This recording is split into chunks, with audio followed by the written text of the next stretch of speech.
บ่จอยสั่งให้นมโอโทรหาพ่อพี่น้องเนาะ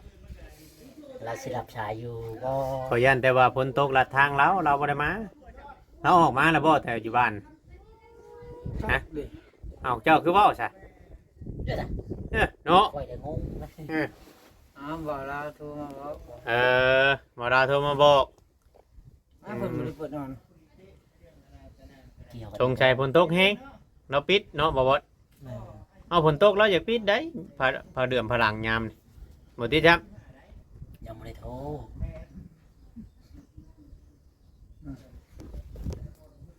มีสัญญาณเนาะ ใช่นะเบิ่ง ไม่มีสัญญาณตอบรับ เออ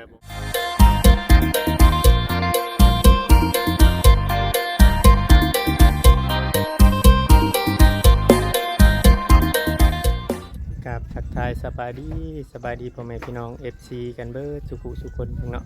ทางฝั่งลาวฝั่งไทยหรือว่าทางต่างประเทศพี่น้องเลยแม่ FC ที่เข้ามาเบิ่งมาชมเนาะเข้ามาติดตามกดไลค์กดแชร์พี่น้องกลับมาพี่น้องบ้านดงมะเงวเนาะพี่มาถ่ายเฮือนของน้องๆเนาะพี่เนาะฝนตกแห้งพี่น้องเอ้ยตังนี่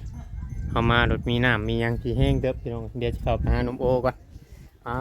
เต้อสวัสดีนมโอฝนตกแห้งบ่ แม่น ผ้าห้องบ่ แม่นทาง มีลมมีหยังอีกบ่ ลมบ่มีลม คือเปียกใช่ มันพระมา ฮะ พระ มันสาดบ่ แม่นพระ มีหยังเอ้าถ่ายกะถ่ายเด้บ่ได้ไปทางใดมื้อนี้อยู่เพื่อนนี้บ่มีงานบ่ บ่ เป็นนั่น นี่แหละสิไปหน้าว่าแสนน่ะ มื้อนี้บ่เห็นแล้วนัดบ่ นัด โทรถามเพิ่นว่า นั่นคือว่านั่นน่ะสิได้นั่นติมันยังเพิ่นเฮ็ดหยังอีกนำหั่น เอาน้ำไม่ใช่บ่ฟ้า ฝนกินนี่บ่หลายบ่ หลายดอก เนี่ยพี่น้องเนาะเรียบร้อยเนาะหัวมื้อนี้เนาะเพิ่นเฮ็ดหยังต่อชิมทางจ้ะ แล้วหัวเลยเพิ่นไปแล้วมันนี่ เบิดเวียกบ่ แม่น โอ้โดยคือว่ามาก็ตัวไวเด้อพี่น้องเนาะมาบัดนี้ก็ตัวจัดปาดปวดเลยยังแต่ทางหนุ่มโอเฮาอีกแด้เนาะยังมื้อใดจะสิได้ข่าวดีมาปิดเนาะยังบ่มีอีกบ่หมอลาวเพิ่นบ่ได้ว่าแนวใดบ่เพิ่นได้เข้ามาบ่มื้อนี้ เข้ามา จังหน่อยบ่ เลย เพิ่นเว้าแล้วที่ว่าสิมีข่าวดีแล้วนะบ่มีเนาะ บ่ อืมพอจะมาบ่มื้อนี้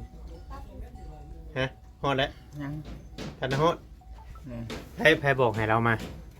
ฮักแหละ ฮะ ฮักแหละ เจ้ายักษ์ บ่ได้ ฮะ บ่ได้สวัสดีบอกไปไปมา โอ้แต่จอย มาแต่ว่าทันฮอด พอจอยกำลังมาป่ะ แม่นเจ้าเข้ามาก็แบบบ่อยากทักทายข่อยเลยเนาะจะรู้เข้ามาเลยเจ้าก็ ผมได้ เข้ามาให้แนวนั่งหันงอนใช่อยู่ข่อย ส ก็ บายดี สบายดีเนาะพี่น้อง FC อยู่ว่านั่นเด้เจ้าก็ แล้วคอยกันเว้ากันกับเจ้าก้อนหน้านี้แล้วให้ลืมไม่ค่อยกระได บ่ได้ตั้งโตเลยพี่น้อง FC เนาะ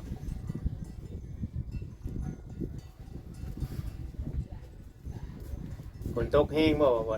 พาห้องบ่ แห้งนะ ฮะ แห้งแห้ง อยู่พุ่นคือบ่มีฝนเนาะ แห้งนะจ๊ะ มาเห็นฝนค่าทางเข้าบ้านเจ้านี่แหละ พอจอยแล้วมากับไผน่ะ มากับเมียเราเนี่ยเนาะ มากับไปหมดว่า แม่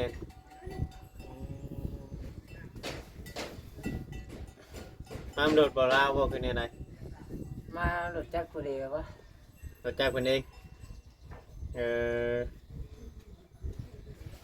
ก็เคยเห็นในคลิปในหยังจังซี่ดอกพี่น้องเนาะ จังหู้นะ แม่ ก็ระบบเห็นในคลิป เอาเจ้าบ่ได้เบิ่งคลิปบ่ลาวบ่เราเอาขึ้นไปพุ่นมื้อนี้เนาะขนาดได้อันเจมุดกับเฮียจอย ธรรมดาเนาะ ธรรมดาจัดพุ่นจัดที่ เพิ่นสิมาอย่างน้องโอ้ย เรากับบุ้งคือกัน เอ่อ ใครจะบอกเจ้าลาวบอกคือว่าในไรจะคุยกันกับลาวบอกฮะเจ้าคือหู้ใช่ โอ้แล้วอะ เบิ่งคลิปบ่มีสายบ่ ลาคุยกับพ่อแล้ว เอ้ยเนาะ โอ้บ่เล่าถูก อืม เห็นแล้วว่าพอนะว่าบ่ว่าเห็นเกิดมา โอ้พอเราโทรบอกว่าพอมาฮอดได้บ่พอโทรถามบ่ง่ายๆซะเนาะ โทรตามไปว่าพอมาเฮาเลยบ่งั้งบ่ คือว่าข่อยคือว่าเห็นเจาะน้ำเจาะหยังคือสิเด้ไว้แท้เจาะน้ำปกติทางนี้คือบ่นานเด้วเฮ้ย แม่ คือว่าเจาะแต่ว่านนี่บ่เนาะแต่มันบ่แล้วได้เป็นช่ำเช่านี่บ่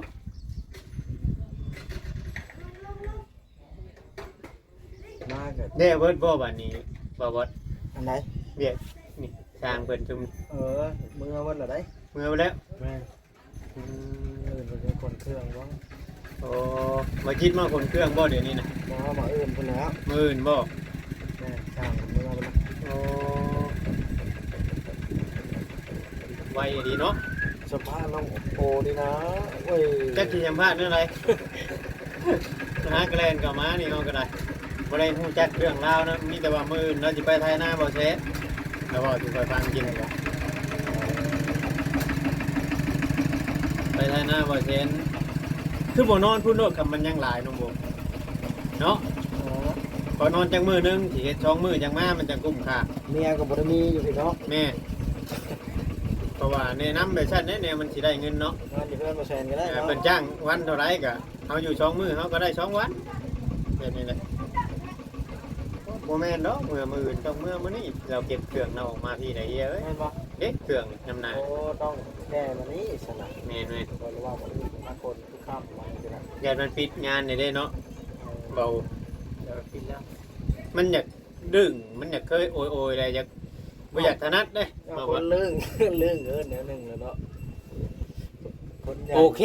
อัน FC เพิ่นให้เพิ่มขึ้นมาน่ะ มันจังเรื่องวะ มันยังลึกเพิ่นว่าคำโอชื่อนี้บ่อยากลึกเพิ่นเว้าน่ะ ต้องเบาโอเคป่ะ เว้าโอเคเพิ่นว่าเจ้าโอเคอยู่บ่ บาแซนมันคือว่าเบาโอม โอมได้บัดนี้เปลี่ยนใหม่ได้ จังแล้วเคยเห็นในคลิปเราเบาโอมได้ บ่เปลี่ยนใหม่อีกได้ เราเอิ้นหู โอ้นะ บอกให้เขาเห็นในเขียนหน้าโป๊ะ มื้อนี้บ่บ่เขียนยันมันแบบบ่ได้ตรวจเบิ่งคักเด้ เขาเห็นเขียนหน้าโป๊ะเบาโอม อืม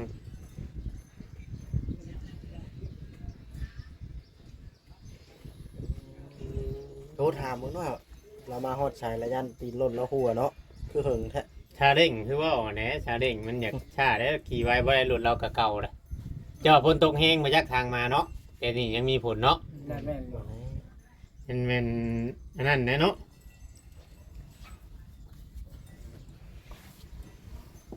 หัวฮอด บ่ ชาย ได้จังโถ เงินวะเงินวะหัวยังบ่ โอ้ยหนุ่มโอใจห้อนเกินอยากโทรหาพ่อได้ใจชวนพ่อไปถ่ายหน้าน้ำบ่มือ บ่แล้ว โอ้ยเรามีอันเอื้อยหักเอื้อยหยังแบบเดียวกับเจ้านี่นะมีเมหักดีใจนำได้เฮากับน้องเอ้ยเมื่อเช้านี้เราโทรหยอกข่อย ไผ ให้ชื่อเราไปฝากว่ะ เอาเลย กินให้มันไหลเลือดไหลล้มเราไปโดนๆกินที่นึงเราบ่จะเป็นความลับจากได้หน่อยเนาะ วันนี้มันกระไรเนาะ อืม เอากวดจากน้ำตัวนั้น ใครสิเราเนาะไป แม่เจ้าเนะแม่ฮักอันแม่อันใหม่หั่นนะนั่นไม่ชื่อพี่น้องไงเนาะยังรองบหนุ่มโอยังขาดอยู่16,500เนาะหนุ่มโอเนาะ อืม ยังขาดอยู่16,500รอ FC หรือว่ารอผู้ใจบุญอีกพี่น้องไงเนาะมาชมทบในเรื่องดินเรื่องร้อนพี่น้องไงเนาะรอฟังเบิ่งแต่ว่ามันก็หมอจอจันเข้ามาแล้วเนาะวัดเนาะอีกบ่ล้นอีกบ่นานเกินรอพี่น้องไงเนาะเพราะว่าทางผู้รักผู้ใหญ่เพิ่นก็หลายคนพี่น้องไงเนาะเพิ่นก็ใจอยู่พี่น้องอยากให้น้องๆได้มีบอนพักบอนเช่าเป็นของไทยของมันเพราะในอนาคตมันบ่มีหยังแน่นอนพี่น้องเอ้ยก็แม่นก็เพิ่นอยู่พี่น้องเนาะ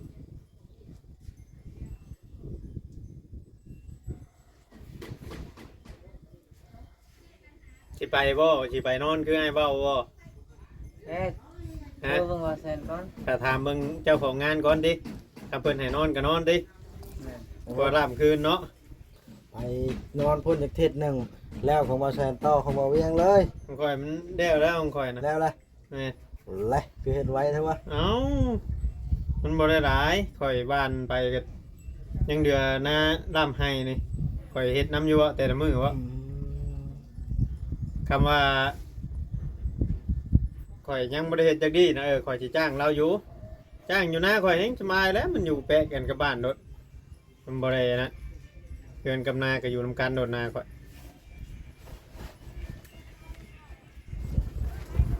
บ่แซนยังบ่ได้เข้ามาบ่มื้อนี้ยังบ่เห็นเนาะ แม่น แค่ว่าเราแชทมาบอกก็ชื่อบ่คือว่าเจ้าคืออยากไป เพิ่นว่าลงคลิปนะ อ๋อเพิ่นเฮ็ดคลิปไหม เพิ่นว่าเพิ่นอยากได้น้องโอมาไถนาสวัสดี คลิปแต่เก่าบ่จักว่าแต่คลิปเนาะเบิ่งวันที่อยู่บ่ มาแล้วคลิปมานี่แล้วไปเบิ่งกัน จะเบิ่งอยู่บ่ แม่แม่ เออ คลิปมานี่ ทางเงินลูกพี่ใหญ่เจ้าได้แต่เพิ่นบ่ได้จ้างคนเก็บหางไม้อีกบ่ฮะ บ่ บ่ได้จ้างจักมุ่งมาวาน โอ้เด็กตื่นได้ เลิกเติบเห็นหยังคือดอกฝนตกบ่ตอนคือข่อยมามืดๆมาน่ะฝนตกบ่แฮงบ่ แห้งเลย เออ แห้ง ฉันได้ข่อยจังผ้าออกมาน่ะข่อยย่านมันเปื้อนมันยังอันนั้นก่อน ได้คนโตข่อยก็ได้กระเทินเลยนะก็เลย อืม ไถเลย แด้วเลยให้นั่นน่ะแด้วเรียบร้อยบัดนี้ แล้วเลย โอ้แต่ว่าในเรื่องการเก็บหางไม้หางหยังนี่ยังบ่ฮู้เนาะยังบ่ฮู้ว่าเพิ่นจะอันนั่นนี่แนวไรพี่น้องไงเนาะมาบ่จอยมา มาจอยชาแนลบ่ บายดีเด้อ สบายดีสบายดี ทักทายสบายดีบ่จอยชาแนล เอาบ่จอยเข้ามานำอีก สวัสดี พี่น้องเอ้ย มาจอยสวัสดี ไปถามหนุ่มโบว่าฝนตกบ่หลังจากเฮาออกมาวานนี่นะบ่จอย ตกบ่ ต้องว่าแห้งมัน เกือบเปียก เอา มาเห็นน้ำทางนี้กับทางเฮาขี่มาบ่ได้มีผลเนาะบ่จอยเนาะมาพี่โดดฝนตกเอามายังน่ะมาจอยมันครบเด้ บ่จอยเข้ามาเลยจะครบบ่ โอ้ จอย ย เนาะ ตายเออที่ว่าเห็นบ่จอยนะเดี๋ยวเฮานั่งอยู่นี่แต่โดนเนาะ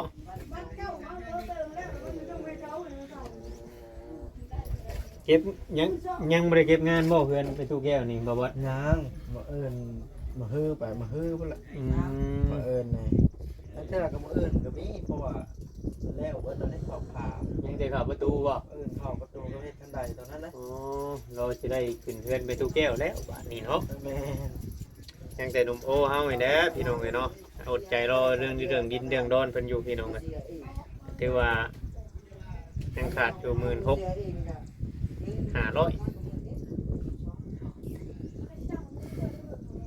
แม่ฮักเพิ่นว่าได้ใช่ไหมฮักเพิ่นโทรลมกับเจ้าหนุ่มโอ ไม่ว่าอะไร เออ